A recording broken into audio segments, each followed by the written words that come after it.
let's start. So, ang gagawin natin ngayon is mag-archive tayo ng Microsoft Teams group.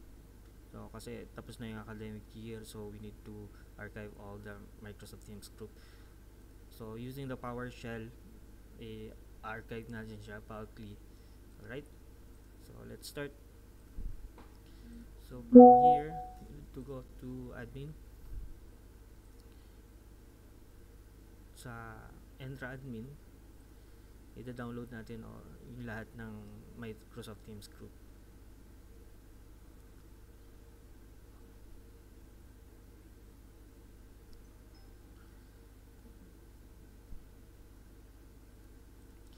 Then groups and all groups. So we need to filter the 23-24 kasi lahat ng groups natin is this year is 23, last academic year is 23-24, so we need to download all the 23-24 groups. Then select all, then download.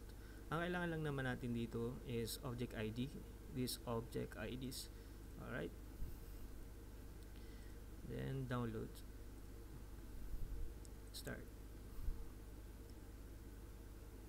So habang hinintay natin yan, kasi matagal yan, habang hinintay natin yan, open natin yung PowerShell.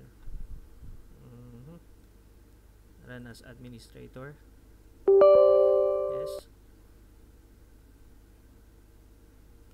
So medyo mahina yung boses ko dahil sa mic. Alright, then view natin, show script pane. Okay, open natin yung script.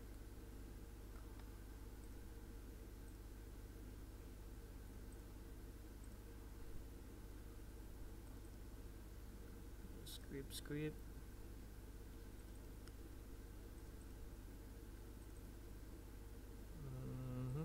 This one is the script. So ito yung pang archive natin, ito yung pan-delete na script natin. So archive muna natin, tapos kapag may approval na pwede nang i-delete yung Teams group, so i-delete natin. So wala pa, archiving pa lang, ano po. Alright, so this one we need to change this one. Okay, pero tingin na natin, parang walang walang CSV. Okay, wala, gagawa na lang tayo nun. Alright, pero ang pangalan niya is, depende sa inyo kung anong gusto nyo ipangalan. Let's check. Okay, tapos na siya. Then download na natin. Right, kung makikita nyo yung, di ba gumawa tayo nung nakaraan, ang pinangalan ko is archiving 23-24. Ngayon okay na siya. Mag-archive naman na talaga tayo ngayon. So just we need to change the name, archiving Teams group.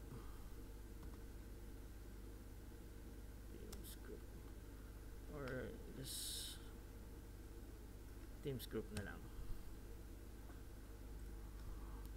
Ayan.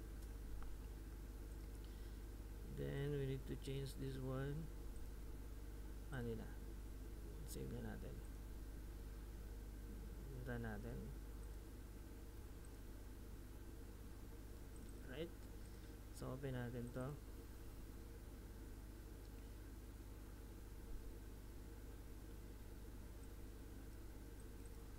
Okay, so ang kailangan lang naman natin dito is itong object ID.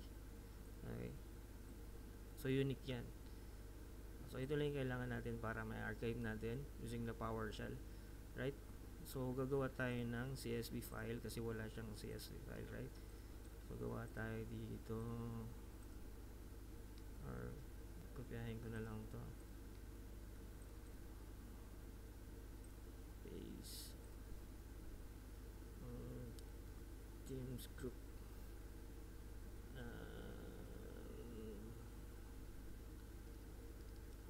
alright, Teams na lang. Okay, and then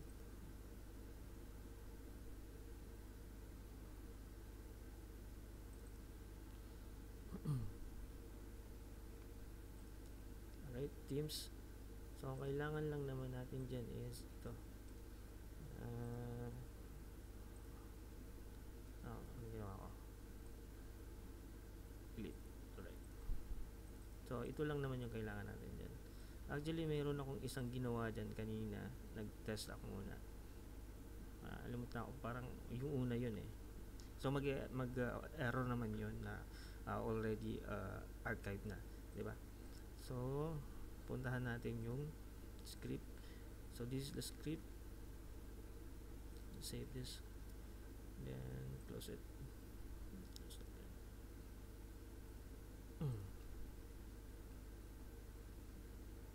Copy natin yung script. Right, lagyan natin sa PowerShell. Okay, o nga pala, kailangan natin mag-open yung Microsoft Teams account, right? So open muna natin, connect this Microsoft Teams, right? Start. Yan. So kailangan natin i-open to. Kailangan na muna natin mag-sign in. Okay, sign in tayo.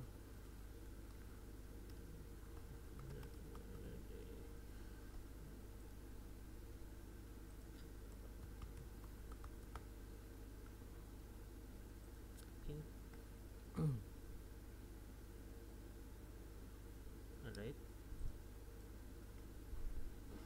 Ay makikita nyo yung account, yung environment, Azure Cloud, yung tenant ID, tenant domain. Alright. Check natin kung na-install ko na yung mga modules. So get installed module, right, this one. Run natin.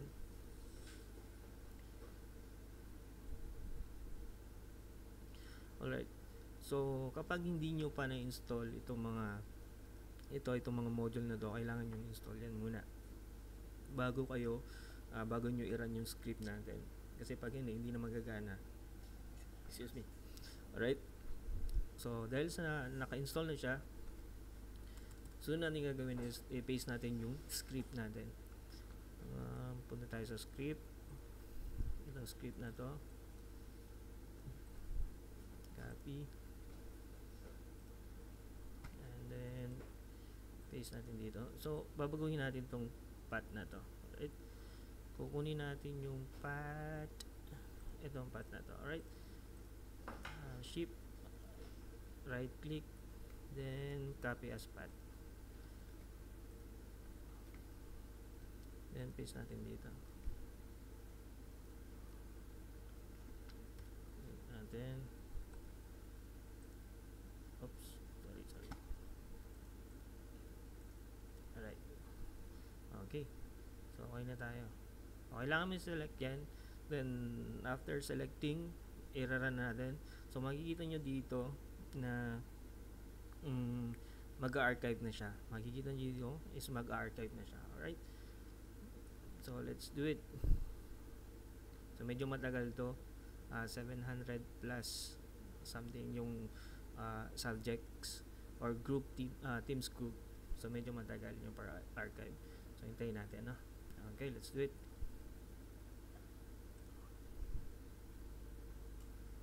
Oh, something wrong. Stop natin. Bakit ganoon? Ito muna tayo sa taas. Okay. Cannot bind argument to parameter group ID. Group ID teams. Alright. So we need to change the name, yung header natin. Ano ba yung header natin? Let's check it.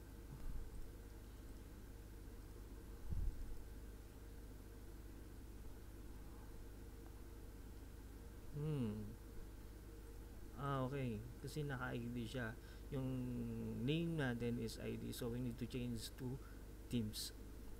Alright. Kasi teams yung andito. Okay?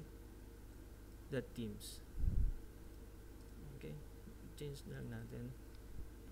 Copy ko. Ano tayo dito? Then, paste natin. Okay. Save. Save natin. Save. Okay. Okay naman yung path natin. So, okay lang yan. So, yan. Yun. Nagka-error tayo. Yan. So, may bago kayo natutunan. Alright. Then, run natin ulit. Yun. Diba? So, sabi ko kanina, mayroon akong nagawa na kanina. So, probably pwede magpakita yun na already archived. So, ganun. So, matagal to. Mag-wait tayo. Kailangan natin maghintay. Ayan, makikita nyo. Ayan. Archive, true. So, ayan, nag-archive na siya.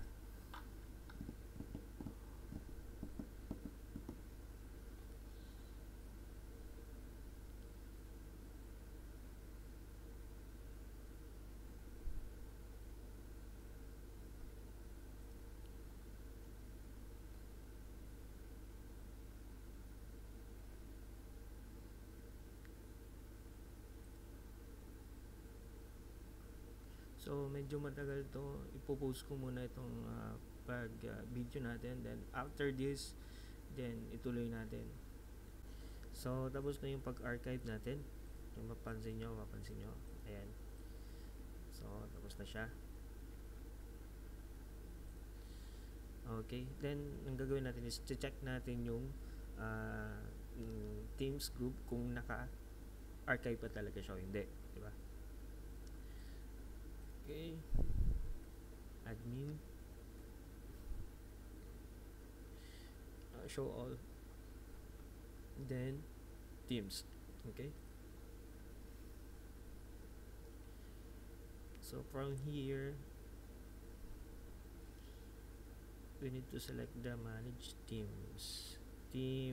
Manage teams.